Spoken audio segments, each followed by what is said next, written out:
బాబుకి ఒంట్లో బాగోపోవటంతో అయితే కావ్య కిందకి తీసుకొని వస్తూ ఉంటుంది. అది చూసిన బామ్మగారు అయితే, "ఏంటి ఏమయ్యింది? ఎందుకు బాబు అంతలా ఏడుస్తున్నాడు?" అని చెప్పేసి అయితే దగ్గరికి వెళ్లి చూస్తూ ఉంటుంది. ఇంతలో అక్కడ ఉన్న రుద్రాణి కూడా బాబుని పట్టుకొని చూస్తూ ఉంటుంది. "బాగా జ్వరంగా ఉందమ్మా" అని చెప్పేసి అయితే అంటూ ఉంటుంది. ఆ మాటలకు అక్కడ ఉన్న రాజు అయితే ఒక్కసారిగా షాక్ అయిపోయి, "ఏం చెయ్యాలి ఇప్పుడు?" అని చెప్పేసి అయితే అనుకుంటూ ఉంటాడు. ఇంతలో అక్కడ ఉన్న ఇంట్లో ఉన్న వాళ్ళందరూ అయితే బాబుని హాస్పిటల్‌కి తీసుకొని వెళ్తే ఏదో ఒకటి చెప్తారు కదా! అని చెప్పేసి అయితే హాస్పిటల్‌కి తీసుకొని వెళ్తూ ఉంటారు.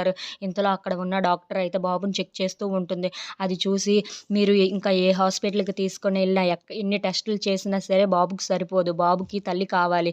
తల్లి వెచ్చదనం కావాలి. తల్లి పాలు కావాలి" అని చెప్పేసి అయితే అంటూ ఉంటుంది. "త్వరగా మీరు బాబుని తల్లి దగ్గరికి చేర్చేయండి" అని చెప్పేసి అయితే అంటూ ఉంటుంది. ఆ మాటలకు అక్కడ ఉన్న ఇంట్లో ఉన్న వాళ్ళందరూ అయితే ఒక్కసారిగా షాక్ అయిపోతూ ఉంటారు.